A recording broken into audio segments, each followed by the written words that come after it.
Welcome to The Autograph with me, Susan Madaris. My guest this week is author and journalist Max Blumenthal.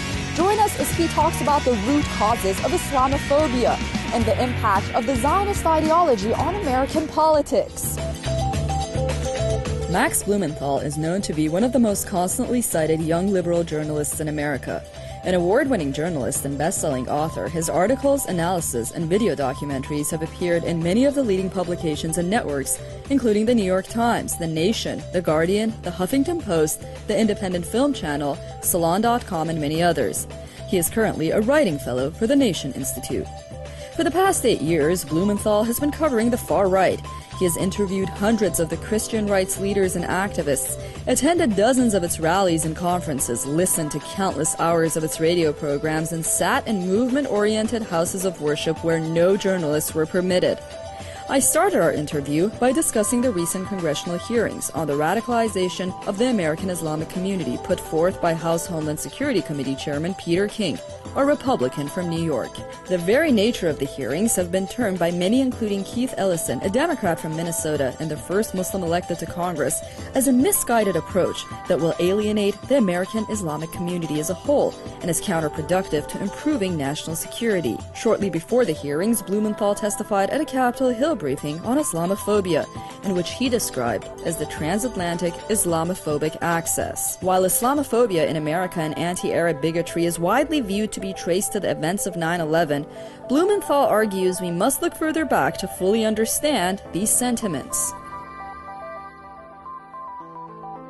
The campaign can go back all the way to the 1930s, the 40s. The American public was bombarded with anti-Arab Orientalist images in their popular culture through cartoons by Leon Schlesinger, the animator from Warner Brothers, that portrayed about Ali Baba, this Arab savage, or the Leon Uris novels, which were transformed into Hollywood productions like Exodus, which is this famous Otto Preminger film starring Paul Newman about the foundation of Israel. And the reason the film was made was because the American Jewish public was insufficiently sympathetic to or interested in Zionism and the establishment of the State of Israel. They just weren't very enthusiastic, so they made this film that had scenes of Jewish terrorists from the Irgun portrayed as heroic, saying, duck, there are Arabs out there, and the Grand Mufti of Jerusalem collaborating with Nazis to portray the Palestinians as Nazis. So there was already a pre-existing context where Americans were cultivated to hate and demonize Arabs. And after 9/11, it turned into a full-on political campaign. But actually, through my research, I found that this campaign really started in the 90s in earnest, with a documentary called Jihad in America, which was broadcast on our public television with a self-styled terror expert who produced it named Stephen Emerson, who supplies all of the research for the Islamophobic bloggers, even lawyers in the FBI have consulted with him, and he basically claimed in this documentary that there were terror cells inside the U.S., which led to roundups and prosecutions of Muslim leaders like Sami al-Arian and the Holy Land Foundation, and all of these prosecutions have been completely discredited. I mean, these figures had no links to terror in any direct way. Yet some of them have been thrown in jail. Mm-hmm. But Emerson didn't have a catalyst for putting his for taking his campaign to a national level where people in Congress would start taking it seriously. Not until 9/11. Yet after 9/11, American attitudes towards Muslims were not affected in any direct way. They were always sort of negative. Their attitudes toward the Palestinians were very negative, but you didn't see a spike. And George W. Bush, this president who was poised to unilaterally invade Iraq and change the geopolitical atmosphere of the Middle East,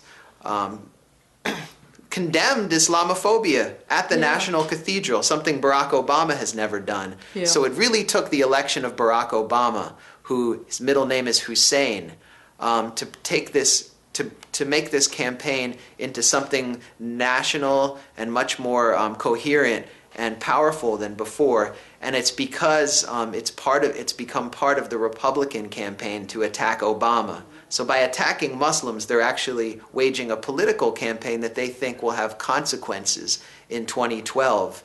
And so they see every Muslim in the United States actually as a symbol of the federal government, which is something we've never had before because of this misperception of Barack Obama as himself a Muslim. 50% of Republicans, according to a recent poll, believe Barack Obama is not an American.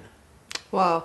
And so basically these hearings, do you think, ultimately have more to do with partisan issues and upcoming presidential elections than casting an extreme net on a religious community inside the United States? There are a lot of issues at play with these hearings. One of them is partisan politics, that Peter King, who convened the hearings, first of all, he's very close to the Israel lobby. He's been in favor of all of the American wars in the Middle East. That's established. But he's also a social moderate with a lot of moderate clergy in his district in Long Island.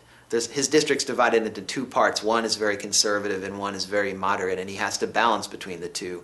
I found it interesting that he was leading these hearings, and it's really because of the power of the far right in the Republican Party. That's something that I discuss in my book, Republican Gomorrah, is how the far right just took over the Republican Party, and people like Peter King actually feel threatened by this element. And so what he's doing by calling these hearings is making himself into a hero for this movement, while he is in favor of abortion rights for women and is generally, sympathetic to gay rights, issues that the far right despises. So he can still get away with that and balance these two constituencies. Right now, Peter King is really the hero of the far right because the far right is obsessed with Muslims and believes there's a secret plot to install Sharia law in the United States. In fact, they've been passing laws in states that are heavily controlled by Republicans, like Oklahoma, to ban Sharia law, as if there is any attempt to actually make Sharia in any way affect the lives of anyone. Yeah. So you see this hysteria actually playing out, and it starts with cynical partisan considerations, but then it has real life consequences. Or you look at what happened in Yorba Linda, which is a conservative, faraway suburb of Los Angeles and San Diego, where some Muslims gathered at a community center to raise money for homeless Muslim women. And they were surrounded by hundreds of people that I just consider to be the modern incarnation of the Ku Klux Klan, chanting "Go home," calling them terrorists. And these are families walking by with children who had to cover their ears so they wouldn't hear this. This is how it's playing out, and I've heard from one of the imams who is involved in planning this event that the harassment has continued in supermarket parking lots in that community and in schools where Muslim families are finding their property defaced. So a lot of this isn't reported because first-generation Muslim immigrants feel intimidated by law enforcement because law enforcement is typically being used against them. So to report these hate crimes for them is a big step. Republican Gomorrah, inside the movement that shattered the party, is a, quote, bestiary of dysfunction, scandal, and sordidness from the dark heart of the forces that now have a leash on the party. It shows how those forces are the ones that establishment Republicans like John McCain have to bow to if they have any hope of running for president. It shows that Sarah Palin was the logical choice of a party in control of theocrats. Inspired by the work of psychologist Erich Fromm, who asserted that the fear of freedom propels anxiety-ridden people into authoritarian settings, Blumenthal explains how a culture of personal crisis has defined the radical right, transforming the nature of the Republican Party for the next generation and setting the stage for the future of American politics. My book begins with Dwight Eisenhower, who was a Republican president in the early 50s. I guess you would consider him a moderate Republican, warning about the threat of the far right because he and his administration were under attack by, I guess, the early antecedents of the Tea Party, of the far right. They were called the John Birch Society. They had accused his Secretary of State of being a communist agent for the Soviet Union. It's the same language you hear about Barack Obama. They even said Dwight Eisenhower's brother was raising money for the Communist Party USA. Just crazy stuff. And he was trying to guard his party against this extreme element because the Republican Party at that time was considered the big tent party. There were lots of black Republicans. For example, one of Eisenhower's biggest supporters was Jackie Robinson, the first black African American to play in Major League Baseball. Because he was, a moderate. Even Richard Nixon was a moderate at this time. And there was a shift in the Republican Party in 1964 under Barry Goldwater, when the Southern Democrats, who had opposed civil rights, moved into the Republican Party when Lyndon Johnson, then the president, passed the Civil Rights Act, allowing blacks to have enfranchisement and voting rights, things like that. Goldwater ended his life with a condemnation of the Christian right and a condemnation of the far right. Even Ronald Reagan, who they uphold as this great hero, would have despised this Islamophobia just because he personally was upset by playing to people's crude instincts and by this kind of demagogy. And there really is no leadership right now in the country that's capable of putting this hatred back in the box. Instead, what you have are a bunch of Republican presidential hopefuls who really have no chance of defeating Obama, competing with one another for who can be the most extreme, because the far right controls the party. Today, Newt Gingrich, who is the former House Majority Leader, he's a great moral leader of our country who's had 3 wives, more wives than Idi Amin, and I think cheated on his second wife with a paid congressional staffer. And then left his second wife while she was recovering from cancer. And so he's going to the church of Pastor John Hagee, who I discuss in my book. He's the foremost leader of Christian Zionism in the United States and believes that the end of the world could come any day, that Islam is the religion of Satan, and that if Jews fail to convert to Christianity during the end times, they will burn in an everlasting lake of fire. Yet he's a great supporter of Israel who's been hailed by Benjamin Netanyahu as a friend of the Jewish people. And now Newt Gingrich is making a pilgrimage to his church. So this just shows how extreme the party's become.